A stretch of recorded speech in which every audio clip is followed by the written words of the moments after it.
ibindi byenda bibere konkombe mbabazi zawe nizariwe n'ibindi byanjye byona ingakira izina ryawe Mwesasire. Yes, muri ba Burengyerwi Center we bare kubano Jimy miss not following amutugo tugwa icyo akano inchirize nkwakoreho nti we amagaragara gata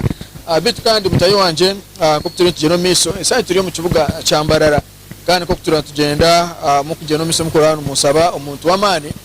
runakorera izoba tuyino Mwesasire wa gospel umukoro Jimy na tugambira binje ebe kumukwataho kana kutoyanzura tugambire abwachiya zero mu Mwesasire gospel tura no musawe cyago no musawe amani akasete weri akasete karuwaho turebe na nembera ko yakosa kone itambura utaka ko no subscribing no ko liking tureke mutawasa ko tunyumero jembozi kandi jembozi turabe tunyumero tuza ko tuya mu cyango cyo kwegamu tubasana no kugera kimwe icyakosa ko njye no misoro kwanci tugasera Jimy yes abagaraseho nashimwe kuba Joine Songa yakora murebe wa Burengyerwi Center umurebi wa Burengyerwi Center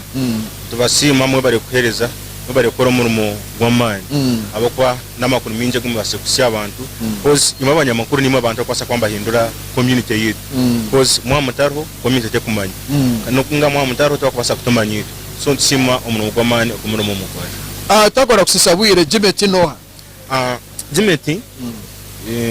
bamwita Jimy tayebwa kamuhanjire Jimy tayebwa kamuhanjire yes ago ngumazina ga muzire kunga kutwagira music twareba gaba maringwa bakoresa Jimy T ya representing atayebwa so ninzarwa ya Bushenyi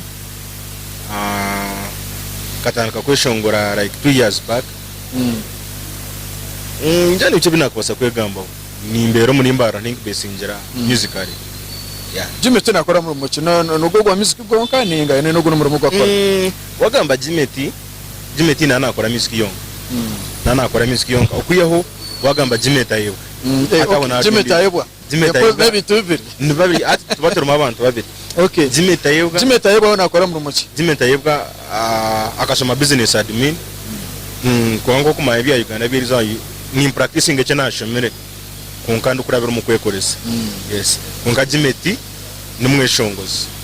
yes we bishongoro bya gospel ninga inspirational gospel music okay yeah tona kumanya Jimy ko kwajanguka nozarwa Bushenyi kandi saje byo muri mbara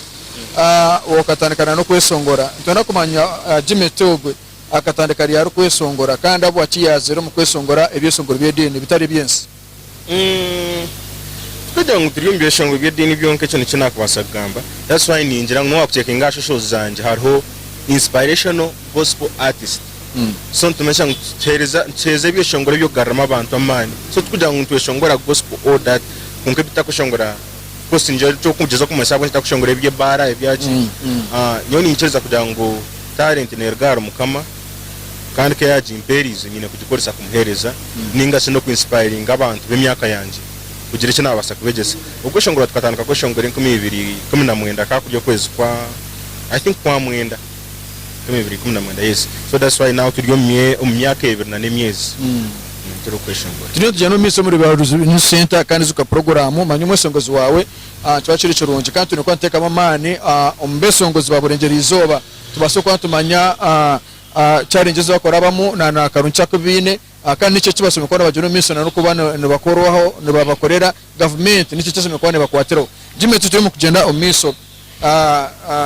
turiya songa yanyu yo kwesongora gospel no gifuna musente ninga Justin no yesongora kugira ngo ohereze kigambo mukama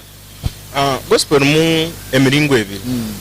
twine music wanyita ngunzo kweshongora mu church haje hariyo conference hariyo ki aho no shanga no mpeza transport yangu ojati izo transport daro kujya muzakora muzi yes ubwo no buhereza yes kunka wanyeto tinye no mukoro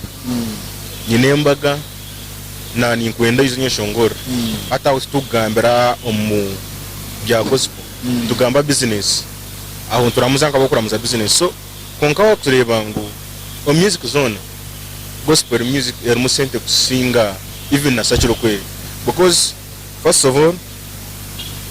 gospel niyo kintu cyo kwano yeshongora ukashanga okukuba no presenting aninga cyo kwamba kureba kozi kigumira Mwesasire wasachura n'injwara ibakuzara mu n'ibiki byone bakora mwen music yono hiro gospel basachura yona enjiri yo kwetwaramo nuko kufuna musende because uko branding nuko abantu kwara kureba bakakunda bakakweza umuntu kozo umuntu to kugenda ozwire busha unoza ko shangurambaga y'umuntu aho nushanga utakufuna konka general gospel musende akwa ketara musende twakwenza ninga shitushanga nsoza music yitu kushoza hati okay umusongozi wa gospel naona abaye nakubana managing sajo ni manager music tokajikora wenga ncho kushanga mbajeta music industry tokosa kushanga ngono yeshongora wenga what in management no ine timu yoko nokora nayo I think anyo wenda under real entertainment so that team erho abantu binje binkora nabo abantu binje njabe na shiremo barebere sometimes mbaremba kwatakana abantu batakushana kuyo kugira ngo kizu cya Western hanuya musiri mbamba kunda hand zone mutunanda terese magambe na Jimy takenda ngo ajengu yagamba nankaya yagamba nanga but noza kushanga behind all things because tokwasa ko jero mu studio ke recordingira ukeshoza cyeshongoro kwekora graphics ukekora ninjira ngo abantu cyo bakwana benda kugira ngo bagambe na Jimy wenyine ubu nesonga zo kusanga arimo besongoza ati nkaba baba kwisumire byensi uyagamba na manager kandi bamuri disappointing ati basa kuzamukora gweye ninga so mu cyuvuri cye cyokora nana narango agambe na niwo direct no ejente kateka njana yitino kusibwire na yitu kachindram because na nkamisike yawasana ko jenzere ne kurakura nacho kine kusibwire kikagenda chinduka abo kuba naye meranga kugira nti Roman manager wanje that means cyakuba yakugambira ngaga ryamaze akwa ni umuntu nkuba ninkora nawe shana hard de umuntu arukuyetera atakiri konka despite na ko fact that nguninye nkwire niwe nesumi yaje niyo kugikwata meaning no nyine ho bushoborozi to kwasa ku disappointing konka ninjana nza kusubwire twikeyo ngo kuturebire nturga reference tuzandijo konka the current no shanga ngo ebintu ntibye kora but behind the scenes haruho abantu binja bitukushanga abantu koragana nabo okay tugenda actually nturi kushobora kintu cyo kwa manager manager sitwa kisirara bari aba managers benyine because manager shimekwa na Africa mu center na akora buri kimwe konkata no shanga ba managers abinja kushanga no shanga izinje center no zerondera so that's why ubure kunji tujeta management tujeta team shanga washoze cyeshongoro bakuyamba mu distributing the song those things so it is a team not management. Okay, mbona muri ka team wajeta entertainment so in a team itu korana. Okay tuya shikonda kumanya wesa heji anturango numwesongora konkantora gospel western region ekituruno stera izo kandi ya ndi mu watching na kureba NTV ya national na kureba NBS kunu ya channels za kunu ya nige TV zo mu western za television zitari TV online zine ko kuzukusupport injiremo okorango zabasokwana pushing music yawe ninga TV ziti za western kunuya of course now as I speak in a TV zibiri ya gospel then this is vision group chinamsa weaknesses everon atkushanga anyway ya gospel no wasakushanga netera kwa netera ya gospel but I think TV itu ine mo on ground ya vision group that sometimes injangu tebasise ku chereza 100%. I'm sorry sant basa kusoundinga kubi konka no shanga gospel music kubwira mu neterwa Sundays so twashanga ntfuna air praise zo kumara. Okay, gospel music gospel no tera mu weekend aruna kurwa Sunday aruna kuro kusaba bone ono wakweno ndangu babeno watera every day kujanga naye bajendere ka music zitu za buri cherezense umuntu naenda kurra enjiri buri zo umuntu naenda kutiza music yo kumuhumuriza so it should be pretty because kuba no ndeba nka Kampala atungu kuna kuza kwereka how music is playing Kampala in the morning hours no shanga mbatera gospel music not only those TVs no shanga gospel ne playing up resolve maybe ni basa kujangu hano no kudangu china Abeshongozi binje ba gospel you cannot get airplay every day konka ni ndema ngo akina ikintu cyekiro kuburamu nekubekisheme kwanti okay kandi nabwo no shanga TV ro yese legendary program twinemo kandi Abeshongozi ba gospel ne binje so that means no zakushanga Mwesasire ya appearing once in a year bwana makurugecho wakweno enda bafune program endizo zeyongeremo TV yes okay muri ba business center tugendo mission twena turi no Mwesasire wa mano muri Burengyerwi Zooba Jimy aine music zo kwingana ki amabara go trend kwingana ki ko Mwesasire kandi ko mu gwanje music ni nyinshi okuyaho waja music yashikira mbandi twine byeshongoro munano mbandi konka music nyinshi ecyo kamyana na okwezi kwankwaho za dropping video okwa mushanju ine kituru mutiza kwa planning aho so music yeri nyinshi konka kiri yaje no saturation harimo byeshongoro munano okay Abeshongozi nkimo batayibanyu aba gospel mwine Enkwatanisa mukwatana ninda ni mu mwina mwintaro nkezi tukwantureba Abeshongozi abandi Abeshongora byense there is music yono Abeshongozi no gospel bano wasachura twena tujya Abeshongozi ecyo kutanisa n'ekintu cyamo message yitu kwereza encho karangwa ati mu mwana encho kana babatera sande ati muri aburo azoka muri abarohanga no kugira ngo kamwe na muri ba musician bati ekinene manyisa ba presenta bakora TV ba presenta bakora ama radio na nabande o medias house usanga bajya ije no gospel katuze bo bakamangoro na kurwanyu n'uruwa weekend icyo kwanga ati abantu babahora no kubahora usanga bari bakabateka cyo nani mindset ati none ama music ya gospel ko yaberye mu kubanza ine style itaventation shongora azan chabe chiritera gospel music yaba ate kwarwa okakizire this urban gospel music ne crossing all sides sokushanja hari Abeshongozi bafite mu clubs kandi barya ba gospel Abeshongozi nkabya Vixen no shanga zoda no shanga mu clubs mbabiteye meaning tena tujya Abeshongozi nce kimwe inkuko kugira ngo umuhandi cyo bohandika cyo bandika kimwe na mbamuje bandiki umunyamakuru report njya radio ba TV mwana mbamuje abanyamakuru okuyeho itwe shanga kiteka bazu ekibazo cyane cyo numbuza kugira ngo itwentu kwatanisa ninga tsine mwene kwatanisa kemunta nanga Abeshongozi twena ntushana asa twine karche ya jiro Abeshongozi twashanga ngo competition yitu ne yarwanga tokaenda na kwa kuchira okuteka teka ngo yagirisi yakutara nondo mugarra hansi so okwatanisa nakwe tukurunje tukuriyoje ro Enkwatanisa leti yo kushanga ngo twena ngo kushanga ni manyana ni wenta kumanyana nanga so nayo biriyo kwa no kugira ngo Abeshongozi ba gospel mwe ko kawaite ranse jote ndio Abeshongozi ba gospel I have to be a gospel myself ate binte mu byimba mishu aturitera bagumuza mu tamburo mishu konka ahandi nabyunze baziri intaro taronke konka no kugira ngo Abeshongozi ba gospel no jet ohurira nk'icyo kija ukitwara nk'emiyaga yensi ukesiza ogumuza mu muramwa gwawe challenges mukorabamo challenges zitukurabamo cyo kubanza ni nke kitwantu gamba okushanga ngo airplay zitaka rabiroho munonga kine mune kintu cyo kugira ngo Abeshongozi ba gospel umuntu umwe nakweta naye ndabishongore shongore busa koze naza kudata no buherezo ine kwereza kankayebwa kugira ngo umusidi yo kubogiramo notiri sente nyingi koze okoreje shongoro kirungi kikika kufuna airplay at TVs it must be a good song audio na no video kandi bachi expensive notiri mu sente nyingi so kino buzubo bwo kushanga umuntu na ndangwa akwete oyishongore kandi oyishongore busa ekindi no kugira ngo na platforms twajanga umwese ntizakakanyire za gospel music okushanga gospel music neterwa buri zoba because nani basakoreje shongo even better ne cyamwe shongo zibasacura konka shanga ngo airplay takabiro ya mani byo nebere kiri challenge mwenu media houses za gospel almost and challenge then na promotion yetu nayo takabire ya mani that's why almost and noja kushanga ngo abantu binje kubara ngo rimwe shongo zanwa yisongora sacura so gospel generation yitu ningasho myaka yita abantu abaje kwasire percentage kirinji don't renege na nepicking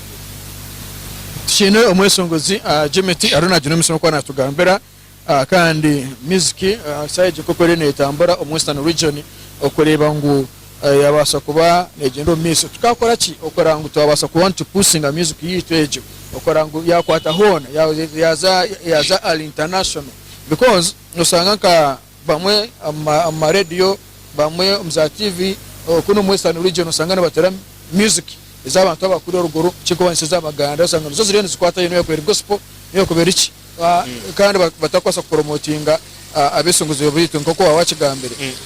tusome kwa music ejo nico twakwasa gukora twaranga twagiteka mutindo twagiteka live ekintu ekyokubanza kishemeye kubanza kukorwa twine kubanza twakunde ekintu kitu itwe byose tingamazire bwire bwenje music konka nkuriro music takatanje omumyaka yenyuma okoshanga amajango nyankorera kumiri handika konka kutwagire kureta bayikansonga yes konka kutwatangire kureba twareba ngo harabeshongozi abizire obaka hamiro mu nyankore ubano wasacura abantu wa gospel barukora rwabaho so buntu wena atandika kurukunda. So what should be done now? Presenters n'abantu bona ba stakeholders of music bine kunda ekintu kitu Omwesasire Kampala bine nkora yabo Omwesasire naiza izobarumu atine yamanyirwe media houses zimukora abantu abadyo makuru bamukora ba how do they make them baba te kom makuru baba gambaho baba iza platforms bamanyi ukana twada ngumwana wa hano wa Western Uganda noza ku kaya telekishongoro yatakagire kujangwa akigere wakireba turamuhereze mukono neri yashebe yamani. So tubanze tukunda ururimi rwitu kunde karicha yitu kandi tuyikirize ngo kitu nicyo kirungi because umukubanza kabajya quality z'abeshongo za Western Uganda nimbi konka icyo ninjangu kikaho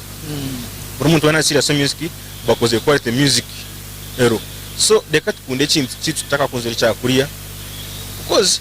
itawafunira wo chance tukaplayinga TV za Kampala Chichorobi noza kushanga n'umuntu akweza platform no wanyu wakununa konkana gode bachi Chichorobi. So abwinchi twe nshikora ize aharo manyu wo kuota tire music yanje okutera music yanje nafune mbaga niza kufuna yo mutwara nchaka tinkushanga no inenjara ngakusiga amahana n'amasomo konka kukuza mwana wa Kampala wachura YouTube washanga someone's trending because they trend up to 100 songs akokwambe trending washanga na trending njeraho wenda ngo umuyiheyo omuteri ako bamukozere nibaki bare ba Kampala bamuletera ya trending kandi ati yo picking acamara kufuna iki yafuna acibagana n'abakuri gukine cyo wafuna abo tatakwimusya ni wowe ukagire wamuzi sia na wakagihe kandi tabeshongozi ninjira nitwe weakness tukine muno wagamesonga koro noreba nka TikTok umuntu nakse ari ngo video usanga na urutiza bari y'abaganda usanga no mnyankore ko kana gamba Uganda usanga ngo utakosa promotinga ikintu cyo wabo ndundi TikTok intandika kawa tugira ngo kunka yo ishongoro Uganda norabaho wayishongora sacura norabaho and ko kwano tanakara when you start any other business no ine vision yawe side yinize nambane yiwankundara aho umuntu kujya kandi ubwo nayishongora no nyankore asinye shongoro nyankore uryo munyankore no rwakuzire no rukureza aho cyo nonaza ko shongoro Uganda because the fact will remain tinko sagamba mu Uganda ko muganda kwa kurugamba umuganda nacete bisoko kandi munyankore naceta cyo engambisa ziriya engambisa zo kubana atekamu eza musanga zitabasa kwa nzimancinga na nebwa so deka tukunde ekintu ekitu hanuya deko mwana wose nakara yakuretera because mwana wose nakuretera ishongo jeta ati nkechi ustambuka hari ukwatoteka mu data yawe downloading ekishongo cy'umweshongo wa Kampala ubu yakuretera hantu wateka muna chikumi konkando. So media houses they zino kuhindura muzika kunde kintu cyane abanyamakuru abo ababurengeri Zooba mu making show kusingira kimwe abakora ama radio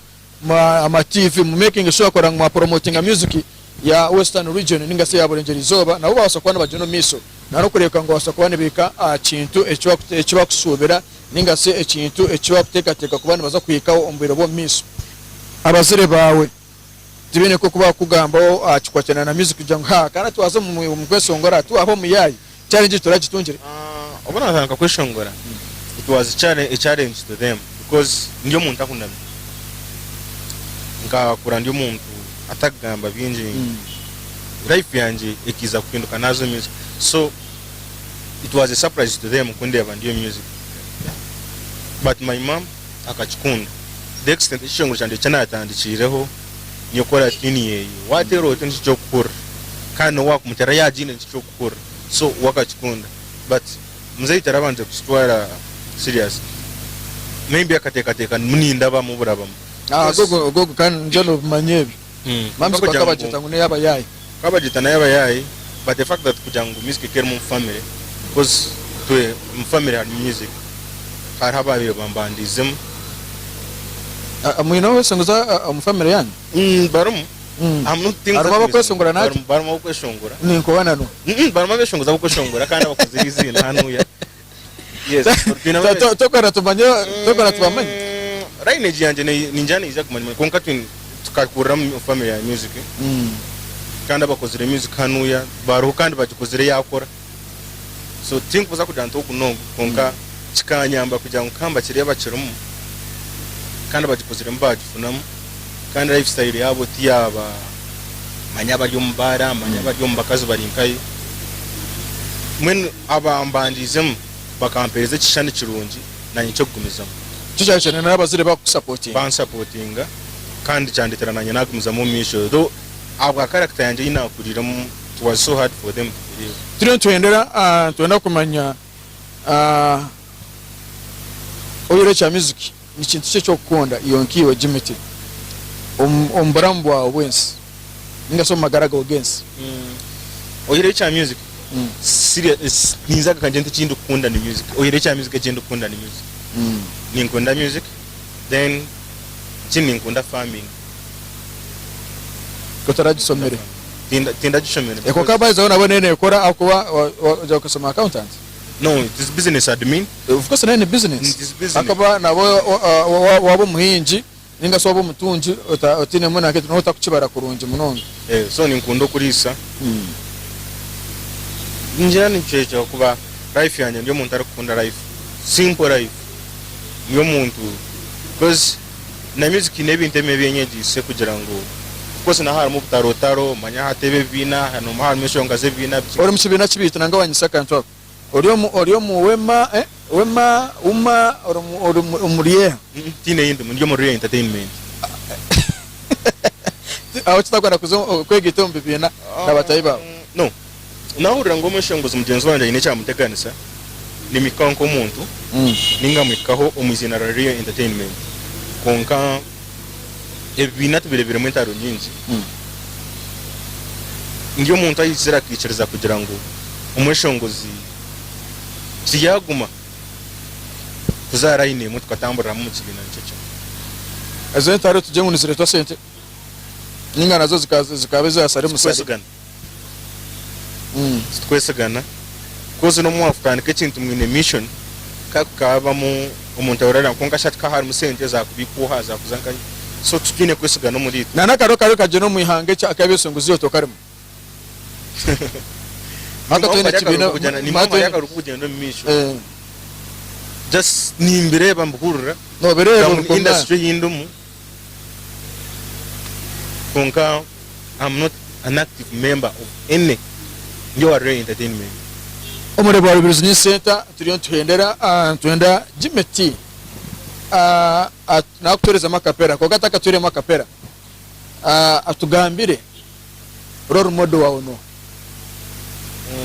industry ya entertainment mbagenda lines na haro wa change chinkuzarwamo western region omuyihanga and national ni nkuzibwa ngakuzibwa happy Alex is my spiritual father chokora ni bintu mako kwambuka music zano zagane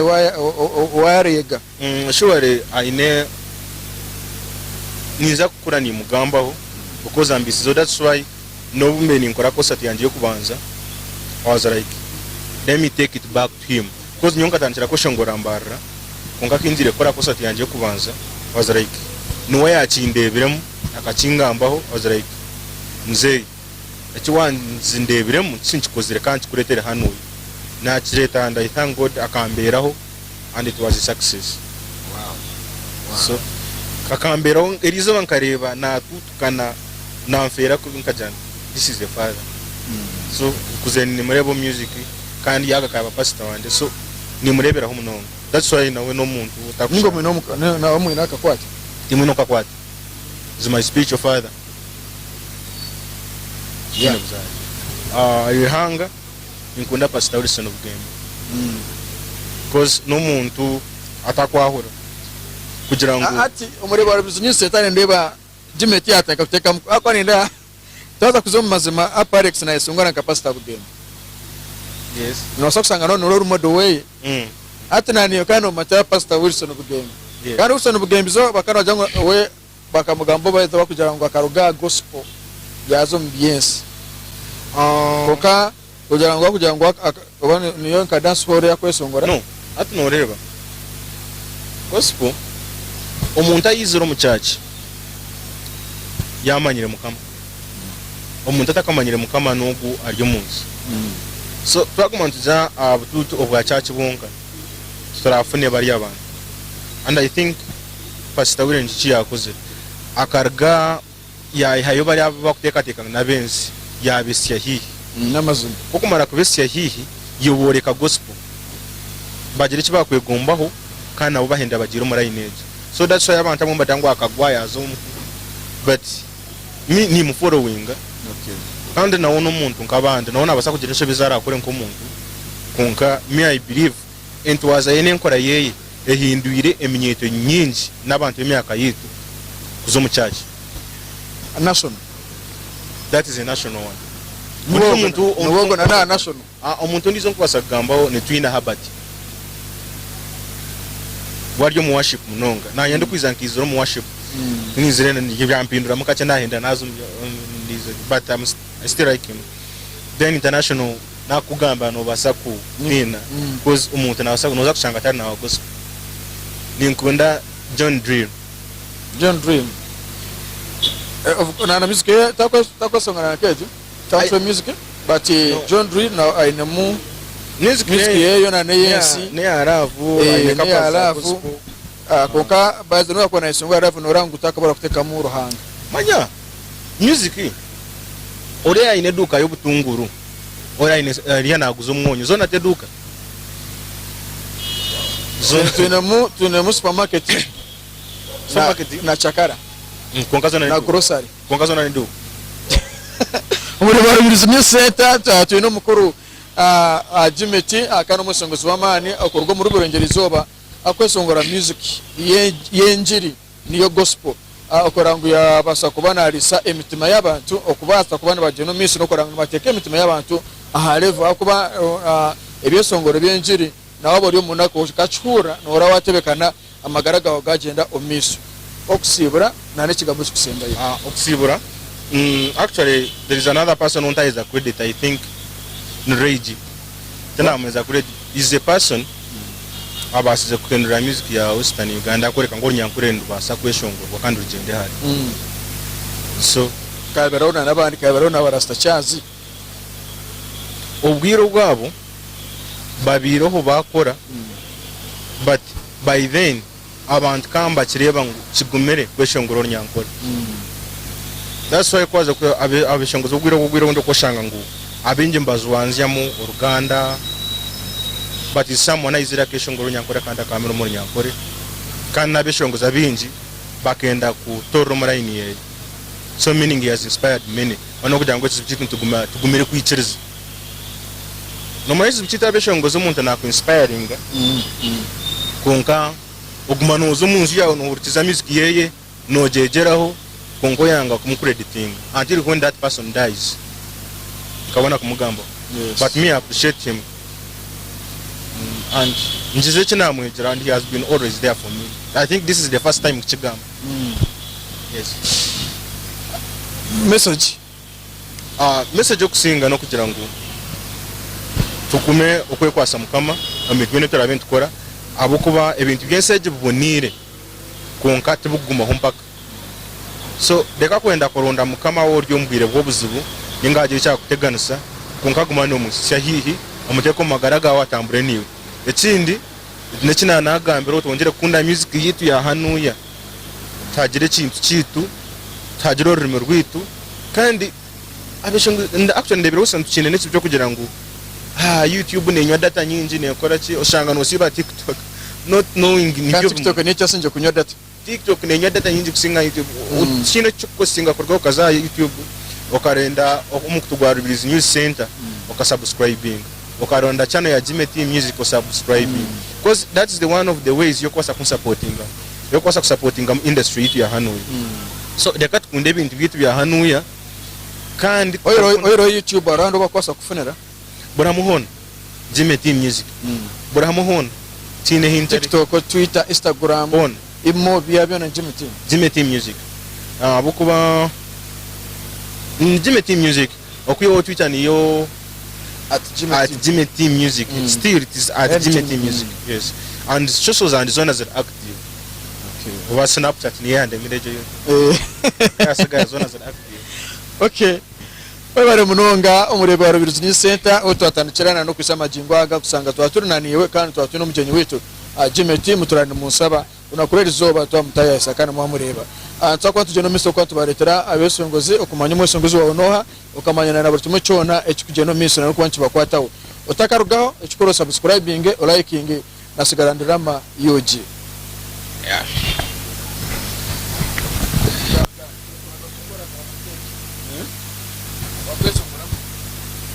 harene kosonga za kosonga sa kosonga ikizwero